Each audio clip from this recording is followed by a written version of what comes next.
Hi, my name is Miss Rizzo, and today I will be teaching you an adapted version of Passport to Social Studies, Grade 8, Unit 2, Day 16, How the Other Half Lives. Our focus question: to what extent did reform movements address the problems facing various groups of Americans? Standards addressed. Next Gen. Determine the key ideas or conclusions of a source, summarize complex concepts, processes, or information presented in a source by paraphrasing in precise and accurate terms, and the NICE DLM essential element. Determine the central idea of a text and recount the text. Our essential element linkage levels. Initial precursor can identify the concrete details such as individuals, events, or ideas in familiar informational text. Distal precursor can find 2 points made by an author of an informational text that relate to each other. Proximal precursor can summarize an informational text, including relevant details and descriptive information. Target can recall and describe the events and details in an informational text in the same order as they appear in the text. Successor can ascertain the logical relationship or interaction between two or more individuals, events, ideas, or other details in an informational text. Lesson objective: analyze primary sources to learn about conditions faced by immigrants on the Lower East Side of New York. Lodgers in Bayard Street Tenement, 5 cents a spot. So here is the picture and the supporting text. The doors are opened unwillingly enough. It was photographed by flashlight. In a room not 13 feet either way slept 12 men and women. The apartment was one of three in two adjoining buildings we had found, similarly crowded. Most of the men were lodgers who slept there for 5 cents a spot. Jacob Riis, How the Other Half Lives. What information in the passage helps you better understand the photograph?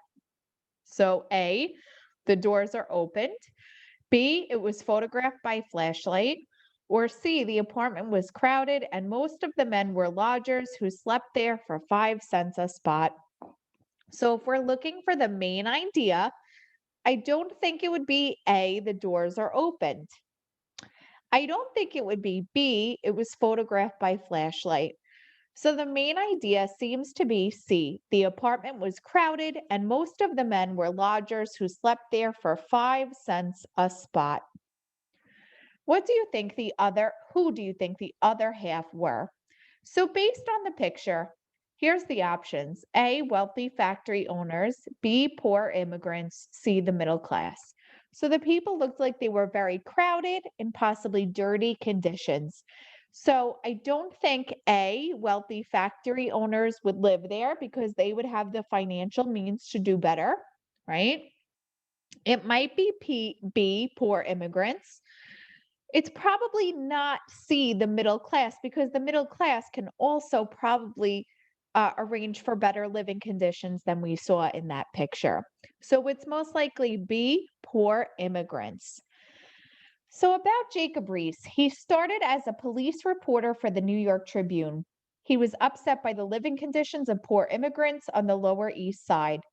He wanted to show wealthy people how bad the conditions poor people were living in were. He wrote How the Other Half Lives in 1890 to expose the crime and disease the immigrant poor were being exposed to. While he did demonstrate some prejudice or dislike for immigrant cultures, his main focus was to expose the environment these people were living in. He wanted to show how crowded and dirty conditions were because greedy landlords and building speculators contributed to creating an entire class of people that were disrespected, uneducated, and a danger to society. His photos were shocking and horrifying to the middle class at the time.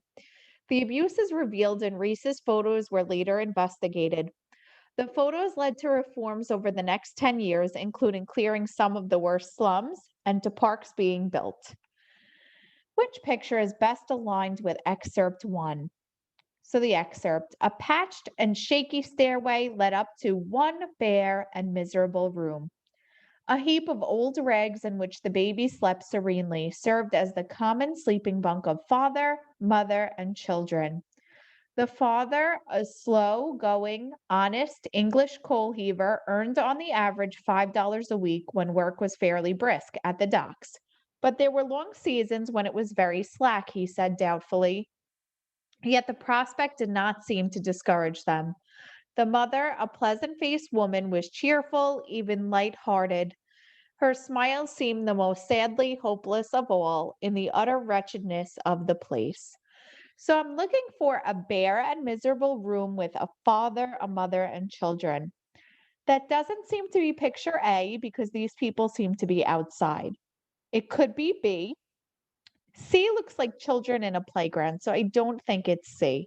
So if we're looking for the bare and miserable room with the father, mother, and the children, the answer is B. Which picture is best aligned with Excerpt 2? In the Astor tenements in Elizabeth Street, where we found 43 families living in rooms intended for 16, I saw women finishing pants at 30 cents a day. However, in one instance in which two women sewing from 5 in the morning till 11 at night were able, being practiced hands, to finish 45 pants at 3.5 cents a pair, and so made together over $1.50 a day.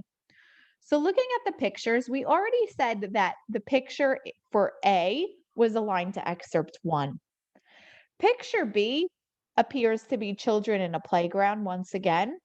C, we have women working on something. So let's go back to the key terms in the text.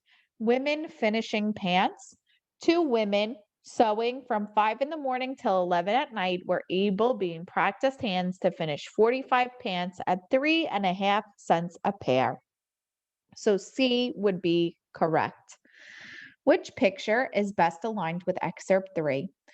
In that yard were habitations built of old boards and discarded roof tin, in which lived men, women, and children that had been crowded out of the tenements. The rent collector did not miss them, however. They paid regularly for their piggeries. I feel almost like apologizing to the pig. No pig would have been content to live in such a place without a loud cry.